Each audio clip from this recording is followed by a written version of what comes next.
Praise the Lord, praise the Lord, brother. BG Durian. Itaas po ang ating makamay, minamahal. Hallelujah. Tayo po magkasama na lang sa ating pinakamamahal na Panginoong Diyos.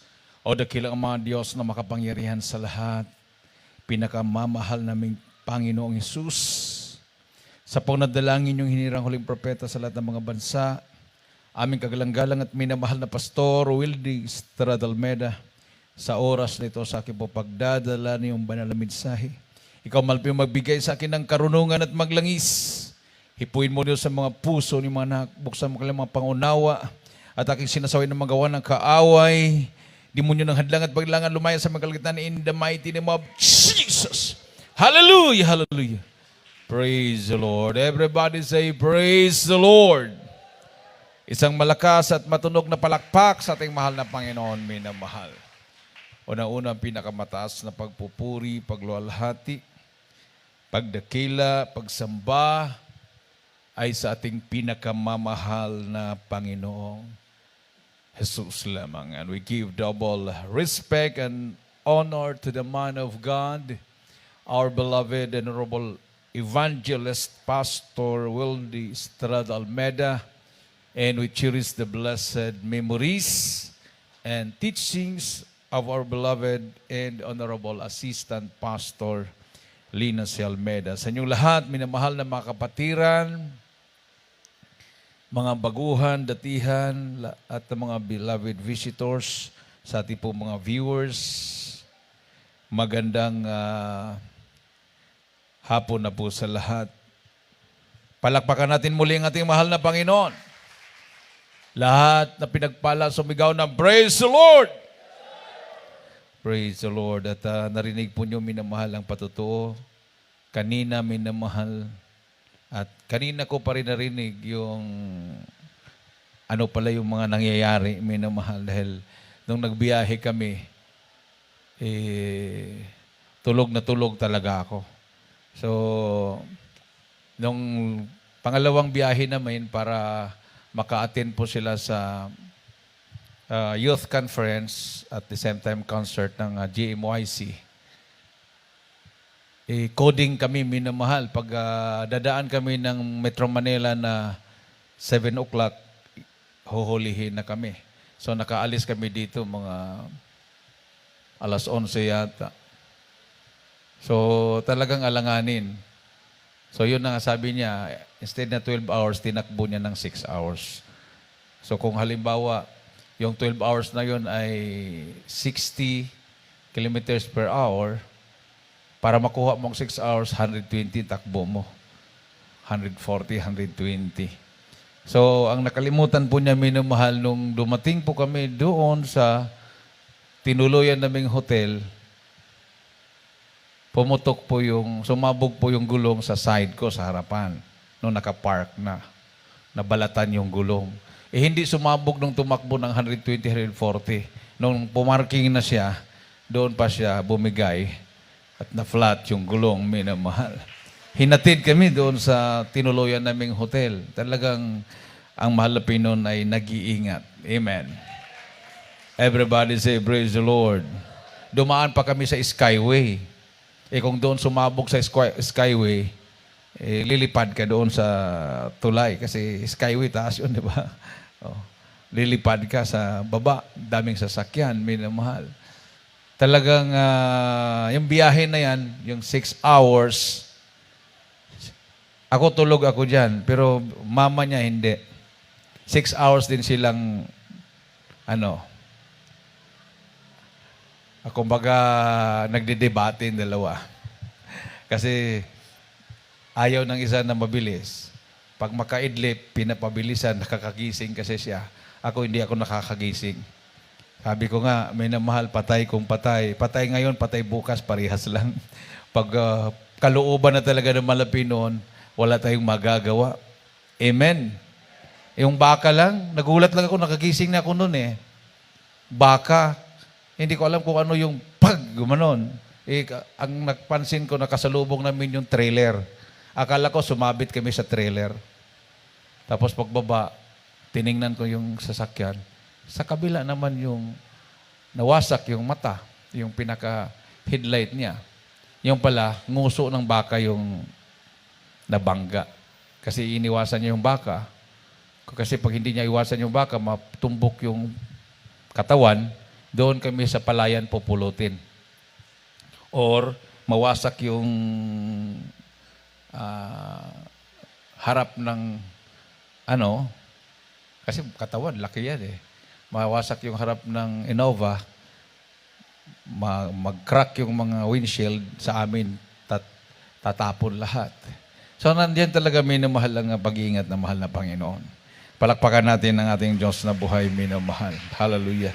So prepare tayo dahil baka next year ang ating beloved Tet ay dito po gaganapin yung youth conference sa 2022 po yun, minamahal, sa 2022. Mag-prepare tayo, pag-pray po natin na dito din po sa chapel na to gaganapin. Kasi doon sa chapel po ng Las Marinas ginanap yung youth conference, minamahal. Napaka-importante kasi din, minamahal, na ang ating mga kabataan ma-revive. Amen. Kasi sila po yung malapit sa tukso. Sila po yung malapit sa tukso, lalo na sa sa kanilang kapanahunan ngayon. Kaliwat kanan talaga, nandyan talaga yung humihina sa kanila, papalayo sa mahal na Panginoon. Nandyan yung technology. Wala namang problema sa mga adult choir, mayroon ngayong ibang Phoenix choir, hindi marunong talaga mag-cellphone. Lalo na sa mga adult choir. Pero itong ating mga kabataan, yung mga youth, at saka yung mga children's choir, talaga minamahal. Kinakalkal yung hindi dapat kalkalin dyan. Talagang alam nila lahat yan. Alam nila lahat yung paano i-operate yung mga technology na yan, minamahal. So kung hindi sila palalahanan, kung hindi sila imumold, minamahal, sa salita ng Diyos, talaga namang mapapariwara sila. Kawawa, minamahal. Marami po mga kabataan ngayon, talagang hindi na nakatapos sa pag-aaral. Mas inuna pa nilang mag-asawa. Dahil nasa legal na daw silang edad, 18 years old na. Grabe naman yun. Hindi katulad ng kapanahonan natin, hindi po natin iniisip yun pagdating ng 18, mag-asawa na ako. Ang iniisip po natin, makatapos sa pag-aaral, mapaaral yung mga kapatid, amen? Mabago yung bahay, yung tagilid na bahay, at least ma-concrete. Yun naman ang iniisip natin noon, minamahal. Ang ambisyon ko noon, pag matapos ako sa pag-aaral, paaralin ko lahat ng mga kapatid ko at ayusin ko yung bahay namin. So para maiwasan na magkaroon ako ng kasintahan, ang hinahanap ko na maging kasintahan ko, 7 to 12 years old, younger, mas bata sa akin. 7 to 12 years. Hindi mo schoolmate yun. Amen? Hindi mo classmate, hindi mo schoolmate. Wala ka namang classmate na 7 years younger. Wala ka ring schoolmate na 7 years younger. Kung halimbawa high school ka, yung 7 years younger, elementary pa. Kung college ka naman, ang 7 years younger, high school pa. Amen. So, maiwasan mo talaga. Palakpakan natin mahal na Panginoon. Nung ako po'y naglingkod na sa Malapiw, nag-full-time worker, mayroon pa rin akong ambisyon. Hindi po ko basta-basta naghanap ng, ito maganda, ito mabait. Sabi ko, pag ma-ordain preacher ako, doon pa ako mag-asawa. Imagine. Grabing ambisyon yan. Mag-asawa ko pag ma-ordain preacher ako. Pumasok ako ng worker, dishwasher ako. Paano ka ma-ordain preacher? Dishwasher ka. Tagahugas ka ng plato. Tagahugas ka ng kaldero. Taga-kuskus ka ng kaldero. Taga-tapon ka ng basura. Taga-pamalingke ka. Tapos ang ambisyon mo, mag-asawa ka pag ma-ordain preacher. Wala sa linya po yung minimahal. Taga-tapon ng basura. Taga-kuskus ng kaldero. Taga-linis ng CR. Yan po yung pinasukan ko nung ako nag-full-time worker. So, hindi ko alam kung kailan ako ma-ordain preacher. Nung na-assign ako sa Cebu, ganun pa rin ang trabaho ko. Taga-ugas ng kaldero, taga-walis, paggising ng umaga, taga-walis, taga-tapo ng basura, taga-pamalingke. Hanggang na-assign ako sa Leyte. Pag-assign ko sa Leyte, yung preacher na nagdala sa akin doon, iniwanan ako dahil tinawag siya sa Cebu, nag-radio program. Siya yung nagpipreach sa radio. O napilitan akong tumayo kahit hindi ako preacher, minamahal, akong iniwanan. Bible study, bukas ng Bible study, walang sasakyan. Naglalakad kami. Sakay lang kami ng tricycle. Pagbaba, lalakarin naman yung pilapil ng mga palayan. Si Kuya Alvin, nagbabayad ng TV program sa Tacloban. Bibisitahin kami. Yung aking mga kasamang mga manggagawa, minamahal, binibigyan niya ng pasalubong, sapatos. Ako, ayaw ko manghingi. Sila kasi nanghihingi eh. Kuya, ang ganda ng sapatos mo ah. Sabi ni Kuya Ben, bakit? Gusto mo? Kung ibigay mo, Kuya, adi, bigay. Ako, ayaw ko manghingi. Pinapakita ko lang yung sapatos ko. Kuya, yung sapatos ko, bakit? Ano nangyari sa sapatos mo? Tumatawa na, kumbaga natanggal na yung tumatawa, bumubuka. Natutuwa ang sapatos mo sa ginagawa mo. Patuloy kang mangaral ng Ebanghelyo. Ibig sabihin, hindi pinalitan yung sapatos ko na halos matanggal na yung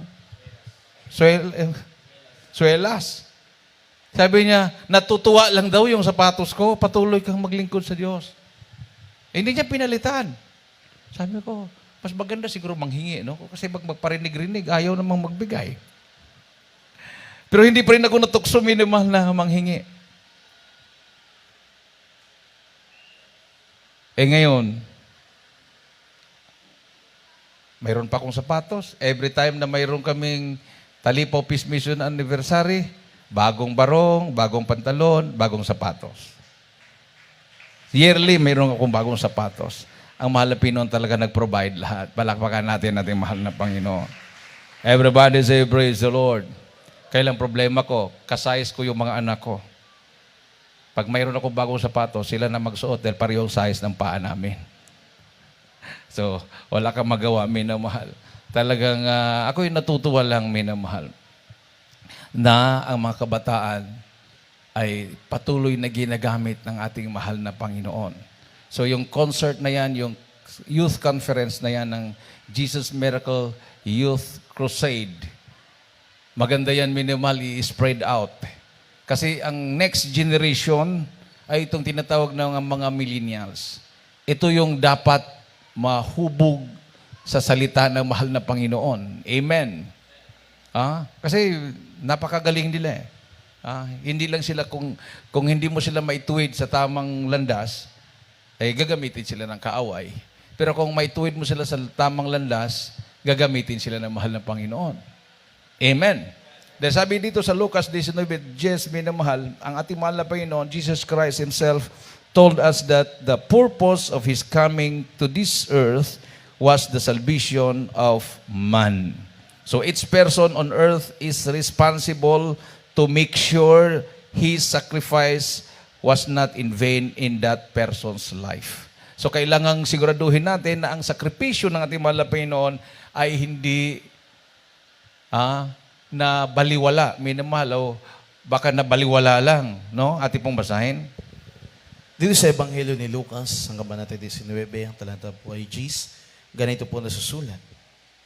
Sapagkat ang anak ng tao ay naparito upang hanapin at iligtas ang nawala. Amen. For the Son of Man is come to seek and to save that which was lost. Hanapin at iligtas yung mga nawala. Everybody say, praise the Lord. So, tayo ay naligtas na. Nahanap na tayo. So, ang gagawin po natin, minamahal, tayo po ay kumilos at magligtas din po ng mga kaluluwa. Gagamitin tayo ng mahal na Panginoon. So, hindi po natin pwedeng sabihin na walang time. Tayong lahat, minamahal, ay may time. Amen.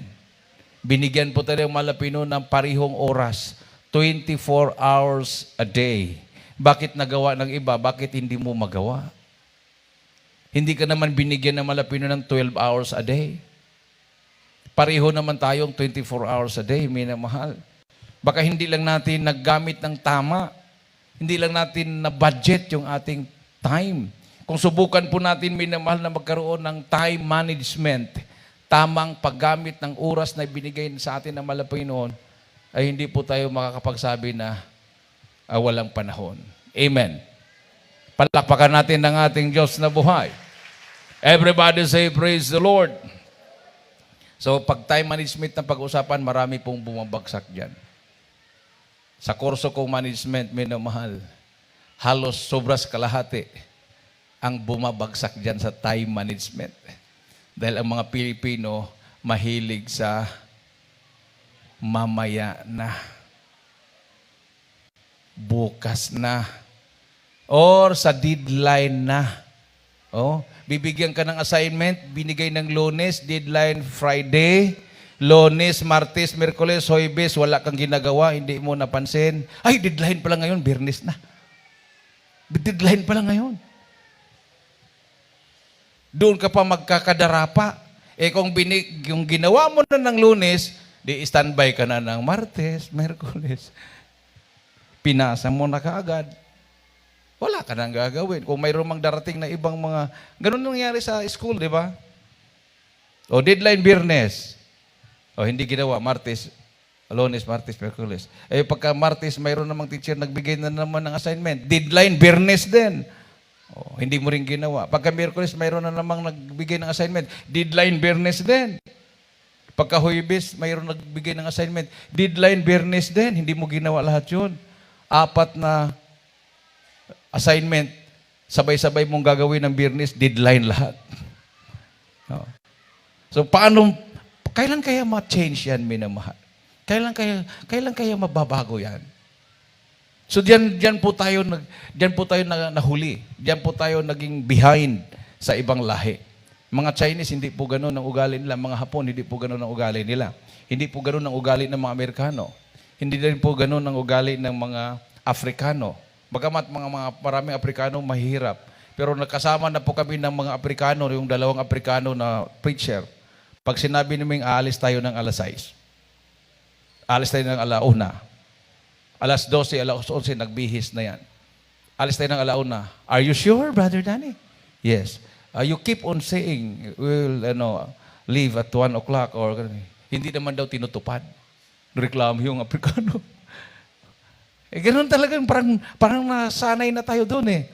Pag sinabing alis ng alauna, sigurado yan, alas 3. Amen. Everybody say, praise the Lord. Pag sinabing mag-start ng alas 12, sigurado yan, alas 2. So, ang mga kapatiran ng iba dyan, hindi naman totoo yan. Mga 1 hour pa yan mag-start, 2 hours pa yan mag-start. Oh. Pero nung ako minamahal, hindi pa ako nag-asawa noon. Binata pa ako. Pag sinabi kong alis tayo alauna, papuntang Bible study, alauna talaga ako aalis. Hindi alauna 5. 12:30 nandun ako sa jeep, sasakay na ako. Sabi ko sa driver, malapit na alauna. Kuya, naliligo pa yung iba, kuya. Iwanan natin. Kuya, walang magsong leader. Kahit na walang magsong leader. Pagdating ng alauna, kuya, antayin muna natin, nandun, nagbihis na kuya, tumatakbo. Umalis ka na. Alis na kami. Kuya, tawag-tawag na yung mga magbibihis pa lang. Harurot na ang jeep. Iniwanan ko na yung mga wala sa time. Amen. Sunod, pag may Bible study, alas 12, bihis na sila. Palakpakan natin ng ating mahal na Panginoon. Everybody say, praise the Lord. So, nandyan lang po sa atin yon. Kung ikaw ay naghirap ngayon, hindi mo lang nadidisiplina ang sarili mo. Kung behind ka sa pagpagamit sa mahal na Panginoon, kung hindi ka pinagpala sa paglilingkod mo sa mahal na Panginoon, hindi po problema ng iba yan. Problema mo yan. So, sabi nga ng Bible, serve God with fear and trembling. Individual po yung ating paglilingkod. Huwag mong iasa sa magulang mo. Kung ikaw naman ay asawa, huwag mong iasa sa husband mo o sa wife mo. Huwag mong iasa sa kapatid mo. Ikaw mismo ang makipagrelasyon sa mahal na Panginoon. ikaw mismo magkaroon ng vow sa mahal na Panginoon. Palakpakan natin ang ating Diyos na buhay. Yun na nga ang dahilan kung bakit ang daan papuntang langit ay narrow, makipot, and straight. Narrow and straight is the gate to enter the kingdom of God. Hindi po maluwag. Pag narrow, minamahal, makipot, ibig sabihin, isa lang ang makadaan. Paano ngayon kung palagi kang inaalalayan ng kapatid mo, palagi kang, gawain ngayon, magbihis ka na dyan. Diba? Gawain ngayon, maligo ka na. Gawain ngayon, magplantsa ka na. Every time na may gawain, ganun palagi. O gumising ka na, gawain ngayon. Diba? Paano kung wala nang magigising sa'yo? Paano kung wala nang magpapaalala sa'yo? Dahil hindi ka na maglingkod sa mahal na Panginoon. So, kailangan mag-mature na po tayo, minamahal. Palakpakan natin ang ating Diyos na buhay. Dahil lahat tayo, papayag ka o hindi, lahat tayo gagamitin ng mahal na Panginoon sa iba't ibang paraan. Amen. Lalo na ngayon, marami ng mga nagka-COVID, asymptomatic, no? Marami ng mga naramdaman, kahit bakunado, ganon pa rin. So, inamin na nila, minamahal, inamin na nila mismo. Na once na ikaw ay maturukan ng bakuna, huwag kang magtrabaho kung maaari 1 linggo. Kasi hihina ang immune system mo. Kasi nakita nila, naalarma na sila eh. Kasi sa maraming tinuturukan, mayroong natuluyan. So, ang kanilang advice, once na maturukan ka, magkulong ka sa kwarto 1 linggo para makarecover ka. Kasi bababa na yung immune system. Ayun pala eh. Pag yung pagbaba ng immune system mo sa 1 linggo na yon, pwede kang magka-COVID. Pwede kang matalo. Kasi yung in-inject sa'yo, COVID yon. Tapos sa loob ng 1 linggo, bumaba yung immune system mo. Pag hindi lumaban yung antibodies mo, pwede kang didiretso sa kamatayan dyan. Samantala sa Malapinon, hindi ka naman maghirap. Amen? 46 years na napatunayan natin. 46 years. Mga anak ko, napatunayan ko yan. Wala namang bakuna-bakuna yan, kahit prenatal. Lumaki sila, malusog. Ang Malapinon ang nagbibigay sa nilang malusog na pangatawan. Isang malakas at matunog na palakpak sa ating mahal na Panginoon, minamahal. Samantala yung umaasa sa gamot, ay talaga naman halos buwan-buwan balik sa hospital. Lalo na ngayon, minamahal, delikado, minamahal. Sabi ng Bible, pag ikaw ay lalakad sa katuwiran ng Diyos, wala siyang sakit na ibibigay sa iyo. No? So, dapat nga ngayon, minamahal, ilang taon na tayo naglilingkod, ang ating pong focus ngayon is to save, hanapin, to seek, and to save that which was lost. Mayroon kang barkada, mayroon kang kaibigan, mayroon kang mga kamag-anak, mayroon kang classmate kahit online. Nagkakuntakan kayo dyan. Amen. Amen. Tama ba yun, minimal? Yung kahit online, nakakuntakan kayo sa mga classmate nyo? O hindi ko alam yung answer nito. Pakipasa mo ngayon answer mo. Ngayon na. Ganun, pak. Bilis. Pagkapasa. Pagpasa. I-copy-paste lang, pasa. O i-reformat lang. Baguhin mo yan, ha? Baka mahalata ni mama, mahalata ni sir na magkaparehong answer natin. Baguhin lang. Ang bilis, talaga magagaling. Magagaling talaga mga... Noong unang panahon, sa aming panahon, hindi po, wala po yun, minamahal. Naabutan ko na rin yung cellphone. Mag-exam kami, no cellphone. Calculator lang. Yung classmate ko, yung calculator na advance, mayroon palang memory doon. Pindutin lang yung memory, nandoon na naka-record na yung formula. Hindi namin alam yun, palagi siyang perfect. Calculator lang hawak namin, pero bakit siya? Lahat na formula, memorize niya. Mayroon palang memory yung cellphone niya. Pag pindutin, lalabas yung formula. Kami wala. Oh, talaga. Lalo na ngayon. Lahat hawak ng cellphone, minamahal. No? Talagang si Satanas, nang dadaya, talagang na-promote ngayon yung pagsisinungaling. Talagang napaka-normal na ngayon ang pagsisinungaling. Amen. Alang magsabihin mo sa teacher mo, hindi ako nag-cheat, ma'am. Akin 'yan. Oh, lahat. Pinahintulutan talaga ng pandemic na to para suriin ang bawat isa. Kung mayroon pang takot ang puso natin, minamahal, na magkasala sa malapinon, takot tayo. Kasi babalik ng malapinon eh. Sabi nga doon sa youth conference, gate on the boat. Sumakay ka na sa barko. Sumakay ka na sa barko. Ibig sabihin, nung kapanahonan ni Noah, sa 120 years after nung nagawa niya yung arka, tahimik ang mahal na Panginoon, tahimik. Hindi alam ni Noah kung kailan uulan. Nandiyan na yung pag-uusig, nandiyan na yung Noah, matanda ka na. Nag-uulyanin ka na yata. 120 years, hindi na siya kinakausap. After 120 years, may boses na narinig si Noah. Noah, sabi ng Malapinoon, magpaulan na ako. 7 araw mula ngayon. 7 days starting today. Papasukin mo na lahat ng mga klaseng hayop, babae at lalaki. Hindi po niya sinabi na puro baka ipapasok. Hindi po sinabi puro kalabaw. Tagdadalawa, babae at lalaki. Amen. Everybody say, praise the Lord. Mahirap na trabaho yun. Okay lang kung puro baka, punuin mo na kagad. Mayroon kang makitang baka, ipapasok mo. Hindi. Sa daming baka, 2 lang ang ipasok mo. Hanap ka ng leon. Babae at lalaki, ipasok mo. Hanap ka ng kalabaw o babae at lalaki, ipasok mo. Ganun kahirap.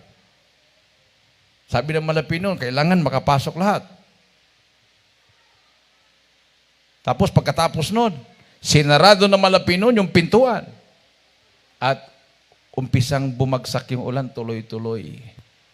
Umapaw yung ilog ng Tigris at Euphrates. Hanggang binaha na yung mga kabahayan. Naalaala nila ngayon si Noah. Nagtakbuhan sila papunta ng bundok.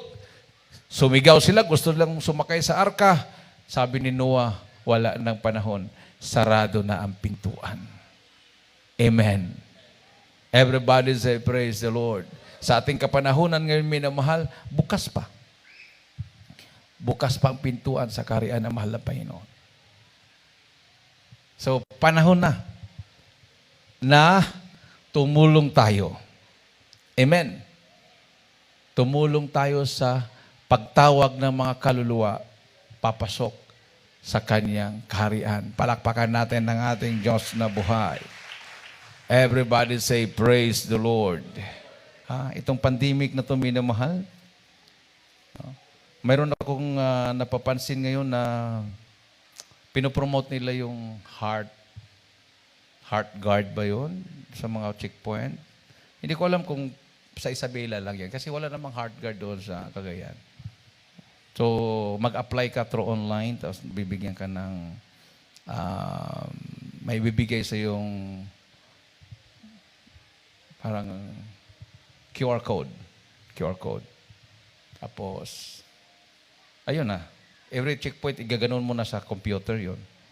Tapos malalaman, for contact tracing po yung purpose to is for contact tracing or contact reporting. Ibig sabihin, may monitor ka na kung saan ka napunta. Halimbawa, taga-Kawayan ka, napunta ka ng Manila, alam nila yon na nasa Manila ka. Alam nila kung nandoon ka sa Visayas. Alam nila kung saan ang galaw mo kasi nandoon, naka-monitor ka. So, ito na nga talaga, minamahal, yung tinutumbok ng Bible. Ito yung tinutumbok ng Bible. Malapit na talaga ang pagbabalik ng mahal na Panginoon. Amen. Sabi nga ng Bible, minamahal, my words, heaven and earth shall pass away, but my words shall not pass away. talagang matutupad at matutupad talaga ang salita ng mahal na Panginoon. Palakpakan po natin ang ating Diyos na buhay. Isang malakas at matunog na palakpak sa ating mahal na Panginoon, minamahal. Hallelujah. So, sabi ng 24-21 ng Matthew, an unparalleled time of great tribulation will come upon the world. So sabi nila, minamahal, magtatagal pa daw ng 6 years itong pandemic na to. 6 years. Ibig sabihin, tapos na tayo ng 1 year. So aabot pa daw ng 6 years. So, equivalent to 7 years. Ito kaya yung sinabi ng Bible? Magkaroon ng 7 years tribulation. Ito kaya yun? Bakit parang tumugma yata? Ito lang yung pandemic na pinakamatagal na matapos. 7 years estimate. Magkaroon na daw ng herd immunity. Ang target po nila ay mabakunahan 50% ng population ng buong mundo. 50%. Kung sa Pilipinas pa, 100 million tayo, o 107 yata.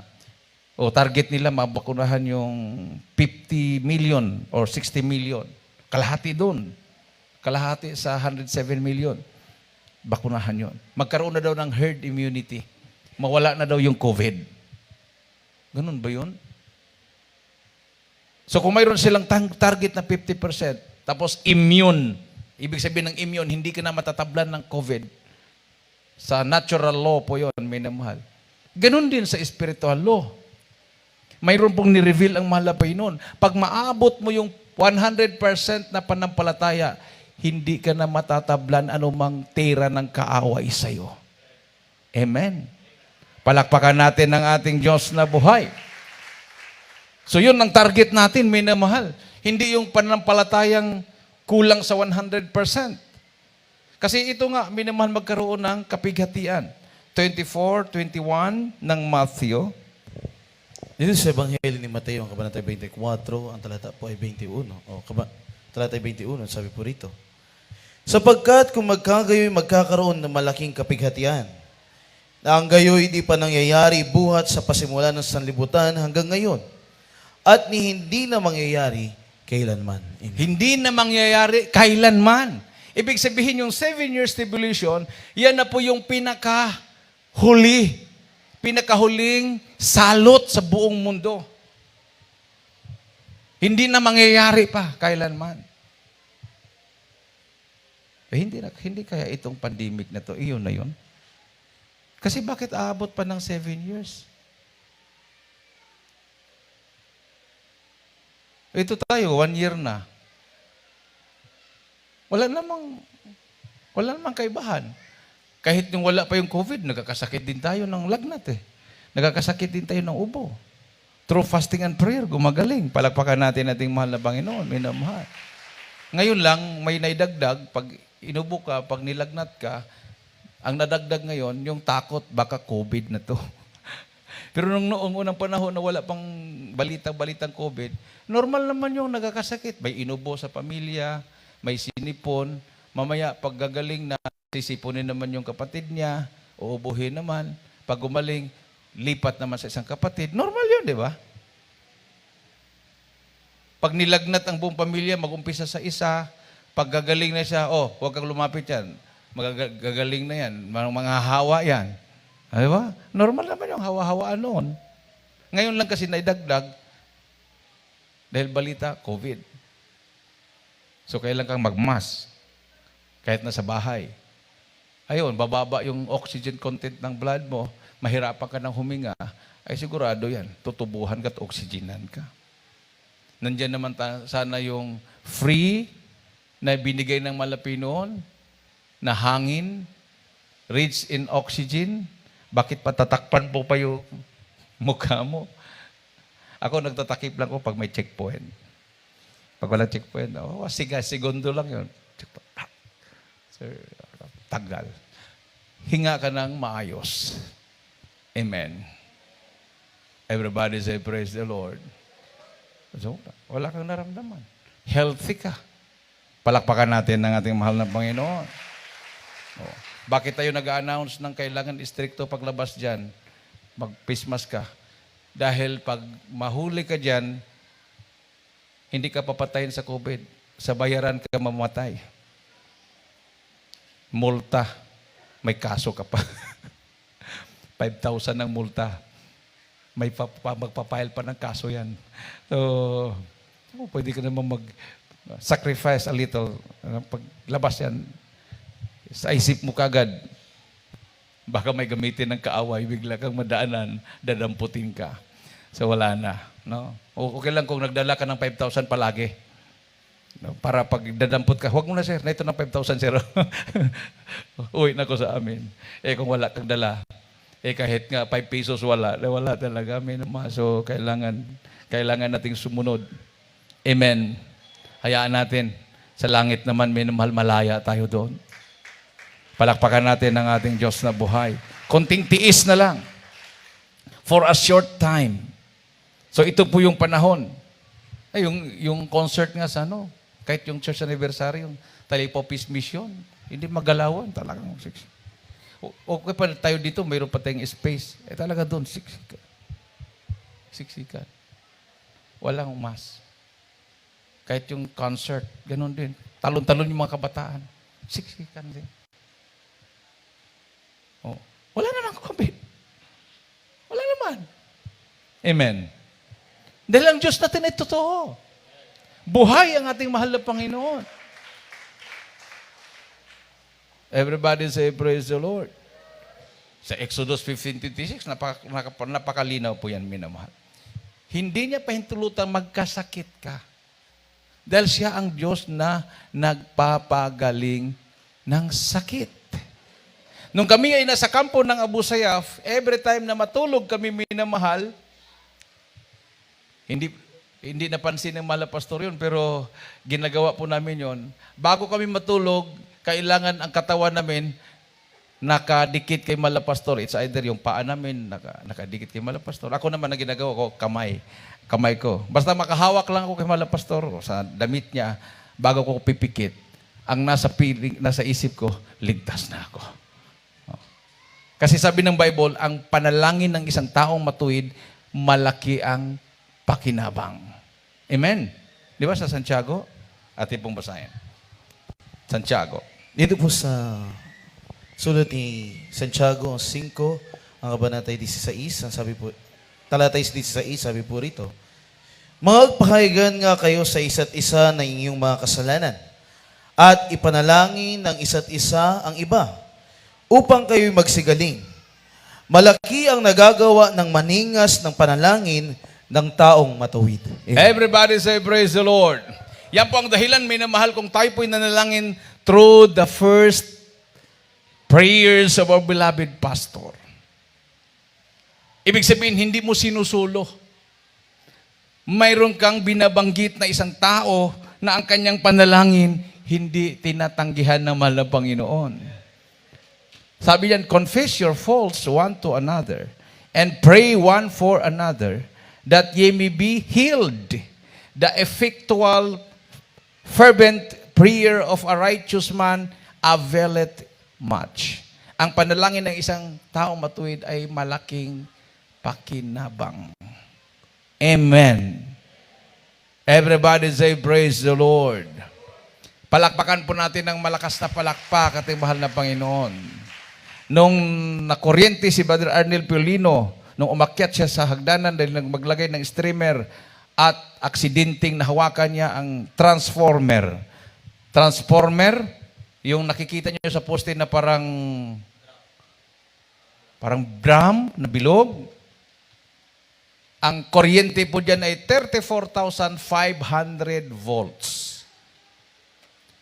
Ang kuryente, pag ikaw ay nagsaksak ng plancha, ang dumadaloy lang po dyan ay 220 volts.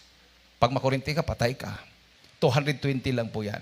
Ang transformer, 34,500 volts. Pag ikaw ay makuryente dyan, maging litson ka. At yun ang dumaloy sa katawan ni Brother Arnel Piolino. Nahulog 30 feet, noo pa ang nauna sa semento, sa kalsada. Dinala sa UDMC kasi malapit lang po sa UDMC yun, sa may Welcome Rotonda, dead on arrival. Wala na po siyang buhay. Tinawag sa mga pastor through telephone, nilihans to telephone, gumalaw si Brother Arnel. Tinawag yung mga doktor, nagulat yung mga doktor, pero sabi ng mga doktor, kahit bumalik ang buhay niya, hindi rin magtatagal yan dahil sumabog na ang kanyang mga internal organs. That's normal sa mga nakuryentihan. Lalo na 34,500 volts, pumutok po yung kanyang paa, pumutok po yung mga kung saan-saan yung mga may laman, pati dulo ng mga daliri, nagsitputukan po yan doon, lumabas ang kuryente. Tinanong si Brother Arnel, saan ang gusto mo? Admit sa ospital o sa pastoral? Pag mabanggit yung ospital, umiiling-iling siya. Pag nababanggit yung pastoral, tumatango siya. Dinala siya sa pastoral. Sabi ng doktor, hindi na magtatagal yan. After 7 days, after 1 week, bumangon si Brother Arnel. Naka-recover siya. Walang nilagay na gamot sa kanyang sugat na parang litson, nangitim ang buong katawan. Ginugunting lang ng nurse na kapatiran yung mga bulok na mga balat. Wala pong nilagay na gamot. Natuyo ang lahat ng mga sugat niya. At naalala niya, minamahal nung siya'y na kuryente at nahulog yung kanyang katawan, nakita niya yung kanyang katawan nahulog, pinaikutan ng mga manggagawa, bigla daw siyang hinigop. Ang bilis daw na para siyang hinigop at nasa harapan na siya ng Panginoon. At sabi ng Panginoon sa kanya, hindi ka kasi nag-iingat, anak. So, pinag-iingat din tayo ng mahal na Panginoon. Amen. Yan ang dahilan kung bakit ang beloved wife ko, galit na galit sa anak ko, pag magpatakbo ng 120, 140, dahil kahit buhay ang Diyos natin, pwede tayong mamatay in a second. Nandoon kami lahat. Kung tumalon kami sa palayan, edi patay na kami lahat. 6 na kabaong dadalhin dito. Ganon, minamahal. Ganon lang. Talagang alam mo mga kabataan, pag nagda-drive yan, hindi namin alam na pag alis pala dito sa Kawayan, nag-my day na daw siya 6 hours. So, alam ibig sabihin, target na talaga niya yon. Instead na tatakbuhin ng 10 to 12 hours, ang my day niya, 6 hours. Sabi nun ni Brother Joey nung na monitor niya yon, nako, mag-away na si Daniel at mama niya nito. Yun na nga nangyari, minumahal. Kasi ang purpose nga naman na niya, wala isang kapalit. Gabi ang travel namin. Hindi naman ako, pwede ako mag-drive. Nung nasa Tagigaraw ko, ilang beses kami, ako nagda-drive, palitan kami ni Brother Chris. Pero sa tent, yung harapan kasi ng Innova, sobra yung tent niya, black talaga siya. Wala akong makita sa harapan. Okay lang kung araw, pero gabi, wala talaga akong makita. Iba talaga yung mata ng mga bata pa at may edad na. Amen? Amen? Wala akong makita talaga. Alam, mag-suicide ako, mag-drive, papalitan ko siya. Wala akong makikita. Kikita ko lang sa harapan ko, hindi naman pwede yung ganon. Dapat pag driver ka, 100 meters away, kita mo. 100 meters away. Kung iyan lang ang nakikita ko dito sa harapan na yan, hindi ko na nakikita yung nandoon, madilim na. Delikado disgrasya. So, kahilangan pa rin ang ingat. Amen. Ako, pag magtakbo ako, ang pinakamabilis ko talaga, 60.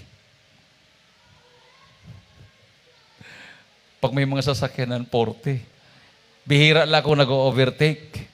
Kasi ang disgrasya doon sa overtaking.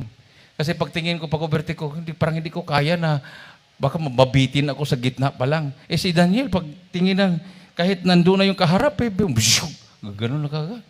Sabi ko, hindi ko kaya yun Hindi ko kaya yun. Pero nandito sa buhay ni Brother Arnel nung siya nakurente, ang unang-unang bungad ng Malapinon sa kanya, nung nasa harapan siya ng Malapinon, hindi ka kasi nag-iingat, anak. Kailangan pa rin natin ang pag-iingat kahit ang Diyos natin ay buhay. Amen? Alam mo, yung mga kapitbahay nung nagka-COVID niya, kami, sabi ni Kuya Danny, buhay ang Diyos namin. Hindi ka nag-face mask. Punta ka, nasaan ang COVID nyo? Higupin ko. Nasaan yung pagkain nyo, kainin ko. Paano kung nagkulang ka ng prayer? Wala na. Hindi biro yan. Amen. Yung ang sore eyes pag mayroong nakasore eyes, matabi mo, maya-maya. Pag tingin mo sa salamin, pulan rin ang mata mo. Ang hirap pa naman pag may sore eyes. Yan pa kaya. Virus yan. So, kailangan pa rin ang pag-iingat. Everybody say, praise the Lord. Walang problema dito sa loob ng baysambahan. We are protected by the power of God. Paglabas mo dyan, kahit bakunado na yung mga tao dyan, dala-dala nila ang virus. Kasi yung ininjik sa kanila, virus yun. Dapat tayo ang matakot sa kanila, hindi sila matakot sa atin. Dahil hindi naman tayo na-injik ng virus. Amen? Wala namang virus sa atin. Sila ang mayroon. Silang dapat katakutan. Pag may labuans ka na nabakunahan na, huwag kang padikit-dikit, safe na to dahil may bakuna. Yung binakuna sa kanya, virus yun, COVID yun. Pwede kang mahawa doon. So, mas maganda yung i-distance mo sarili mo. Halimbawa, kung malaman nila na wala kang bakuna at nandidiri sa'yo, sasabihin mo, mas kami nga ang takot sa'yo Kasi naka-inject na sa'yo ang bakuna. Sa amin, wala pa. Wala pa kaming virus. Amen? And we are protected by God's virus. Ano yun? Yung good virus na nasa katawan natin. Yung antibodies, palakpakan natin mahal na Panginoon. Imagine, tinaningan ng 2 months, 4 months, stage 4 cancer, nilihans, binotismuhan, nawala yung sakit. Sino ang nagpagaling doon? Ang mahal na Panginoon. Patay, nilihans na buhay. Naghingalo, nilihans, back to normal, lumakas. Power ba natin yun? Hindi. Mahal na Panginoon, ginamit lang tayong instrumento. Ipatong ang kanilang kamay sa may sakit. Last verse. Mark chapter 16, verses 16 up to 18. Dito po sa Ebanghelyo ni Marcos, ang kabanata 16, ang talata po ay 16 hanggang 18. Ganito po nasusulat. Sabi po rito, ang sumampalataya at mabautismuhan ay maliligtas. Datapwat ang hindi sumampalataya ay parurusahan. At lalakip ang mga tandang ito sa mga nagsisampalataya. Magpapalabas sila ng mga demonyo sa aking pangalan. Magsasalta sila ng mga bagong wika. Sila'y magsisihawak ng mga ahas at kung magsisiinom sila ng mga bagay na nakamamatay, sa anumang paraan ay hindi makakasama sa kanila. Ipapatong nila ang kanilang mga kamay sa may sakit at sila'y magsisigaling. Amen. Everybody say, praise the Lord. Lahat na may kamay, pumalakpak. Amen. Natural, puro tayo may kamay. Pakitaas ang lahat na kamay niyong kanan. Ayan, gamitin po nyo yan. Ipatong nyo sa mga may sakit at ang mga may sakit ay magsigaling. Amen? Hindi po yan pandampot ng gamot. Nasaan na yung gamot? Hindi. Wala kang dadamputing gamot. Wala kang dadamputing tableta. Ipatong mong kamay sa may sakit, gagaling ang may sakit. Awitan po natin mahal na Panginoon, minamahal.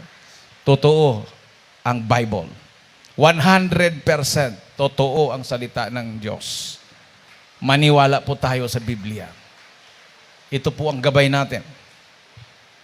Hindi po mapariwara ang buhay natin kung ito po yung ating pinakapundasyon ng ating buhay. Ito po yung ilaw. Ang Word of God ay ilaw ng ating pong paglalakbay sa madilim na mundong ito. Hallelujah. Minamahal, we are the salt of this world. Mga asin tayo. Pag ang asin ay mawala na ng lasa, nawala yung kanyang lasang maalat, wala po siyang kwenta at hindi na po siya pakinabangan. And we are the salt of this world. So yung ating patutuo, minamahal, ay panghawakan natin. Yung patutuo na ibinigay ng Diyos sa'yo. panghawakan mo yon. That's your treasure. Yan po ay kayamanan mo. Naalala ko yung isang columnist ng Philippine Daily Inquirer, si Belinda Cunanan. Nung nag-meet kami, sabi niya, alam mo, Brother Danny, yung patutuo mo sa Abu Sayyaf, yung karanasan mo na nandoon ka sa loob ng kampo ng Abu Sayyaf, yan ay kayamanan mo.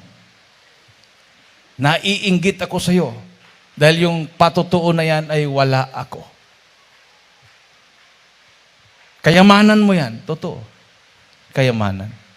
Kahit saan ako makapunta, pag ikwento ko ang karanasan ko sa kampo ng Abu Sayyaf, ang mga tao ay namamangha,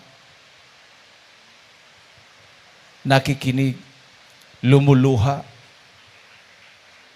Dahil bihira lang po, minamahal magkaroon ng karanasan na ganyan. So kung mayroon kang patutuo sa buhay, yan ang gustong sirain ng demonyo sa iyo. Huwag mong hayaan na masira ang patutuo mo. Submit therefore yourselves to God and resist the devil, and the devil shall flee away from you. Itaas po ang ating mga kamay, awitan po natin ating mahal na Panginoon. Hallelujah, hallelujah. Buhay po ang Diyos natin, minamahal. Totoo ang ating mahal na Panginoon. Ang Diyos na pinaglilingkuran natin. Siya ang noon, ngayon, at magpakailanman. He is the same yesterday, today, and forever.